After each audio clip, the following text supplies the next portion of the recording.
kita bertemu di e-learning series IM pada hari ini dengan subjek Basic Financial Accounting bagi Account Officer atau Marketing Officer ataupun Credit Officer. Nah, mengapa Anda Account Officer, Marketing Officer, Credit Officer perlu mengetahui dasar-dasar dari Financial Accounting ini? Yang pertama, sebagaimana yang kita ketahui bahwa tugas Anda adalah melakukan review bisnis, termasuk di dalamnya melihat kemampuan keuangan calon debitur. Nah, kemudian alat bantu untuk mereview bisnis tersebut adalah salah satunya laporan keuangan.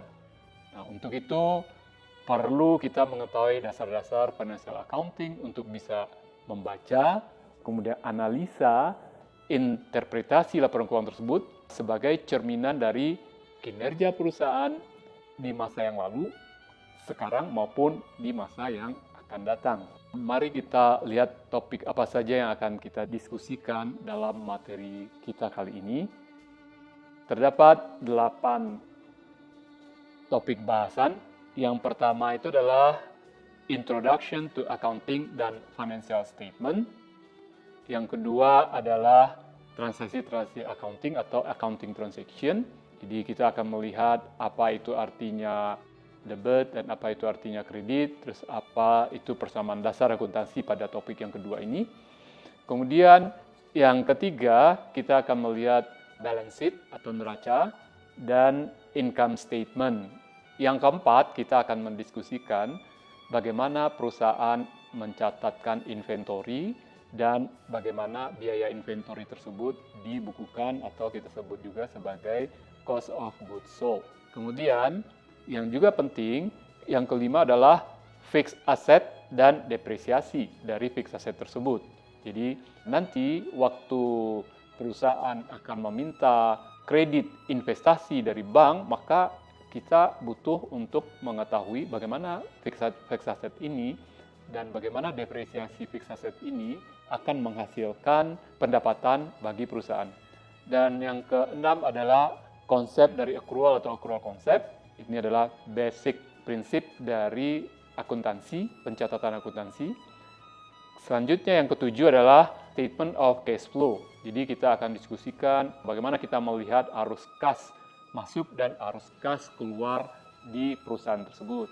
Kemudian yang terakhir adalah analisa rasio sebagai salah satu tools di dalam nantinya Anda melakukan analisa rasio keuangan perusahaan. Apakah keuangan tersebut dalam posisi yang liquid atau mempunyai keuntungan yang cukup dan juga mempunyai struktur permodalan yang bagus sehingga sebagai credit officer Anda bisa memutuskan bahwa ini adalah perusahaannya bagus untuk diberikan kredit.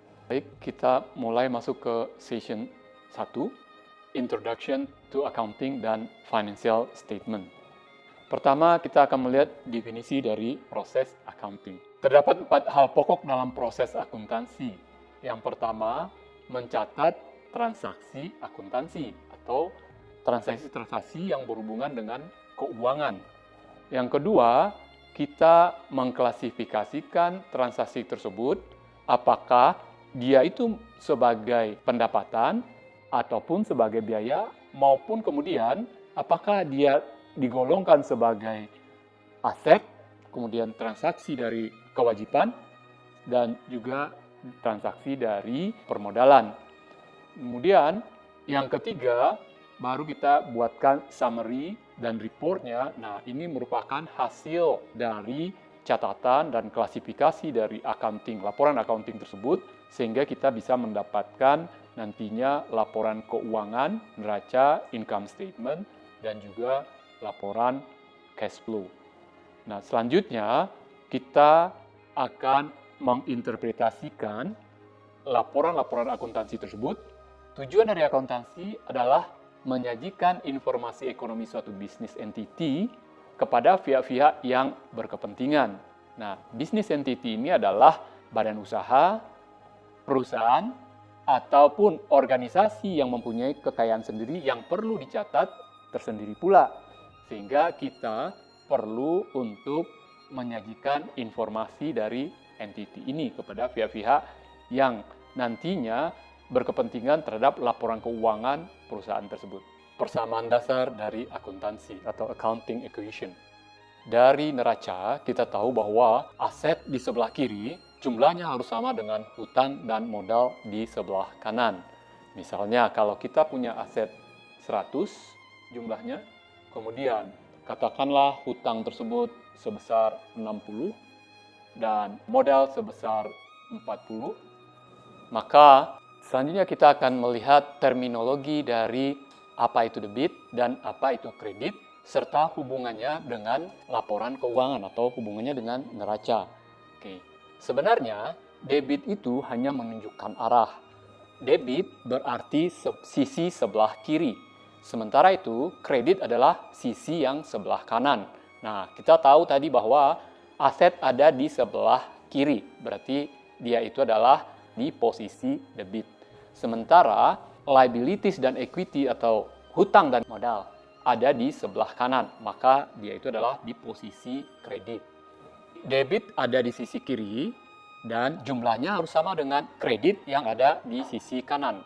Nah, kalau ada transaksi akuntansi, maka setiap transaksi akan mempengaruhi 2 atau lebih account untuk menjaga persamaan dasar akuntansi tersebut selalu dalam kondisi seimbang. Topik kita hari ini adalah balance sheet dan income statement. Sebagaimana yang sudah kita diskusikan di sesi pertama, bahwa laporan keuangan atau financial reporting tersebut terdiri dari 4 macam atau 4 jenis laporan keuangan. Yang pertama adalah statement of financial position atau disebut juga sebagai balance sheet atau neraca. Kemudian yang kedua adalah income statement atau laporan laba rugi perusahaan. Yang ketiga, statement of owner's equity. Ini merupakan laporan perubahan modal perusahaan pada periode waktu tertentu. Kemudian yang terakhir adalah laporan arus kas atau cash flow statement. Di sesi ini kita akan melihat lebih detail account-account apa saja yang terdapat pada statement of financial position atau yang ada di neraca. Kita akan lebih detail menjelaskan satu-satu apa saja yang ada di neraca tersebut.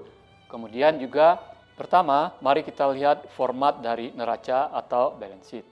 Nah, kita punya konsep 3 kotak kiri, 3 kotak kanan. Dalam neraca ini, bagian atas kita nanti harus sebutkan ini neraca perusahaan apa. Jadi mungkin PT ABC. Kemudian di sini adalah posisi per tanggal berapanya. Nah, kalau di sini kita contohnya adalah posisi pada akhir tahun 2015. Neraca terdiri dari aset dan juga klaim terhadap aset tersebut atau klaim dari si di sini adalah kreditur. Kemudian yang bagian bawah adalah modal atau klaim dari si pemilik modal atau shareholder.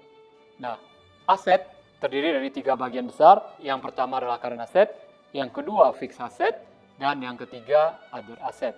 Kemudian yang sebelah kanan terdiri dari, mari kita mulai dengan current asset. Current asset adalah harta lancar perusahaan yang bisa dikonversikan menjadi uang tunai dalam waktu 1 tahun ataupun dalam waktu 1 periode siklus usaha atau siklus operasional perusahaan. Nah, account ini terdiri dari yang sederhananya, terdiri dari kas, marketable securities, account receivable, inventories, supplies, dan prepaid expense.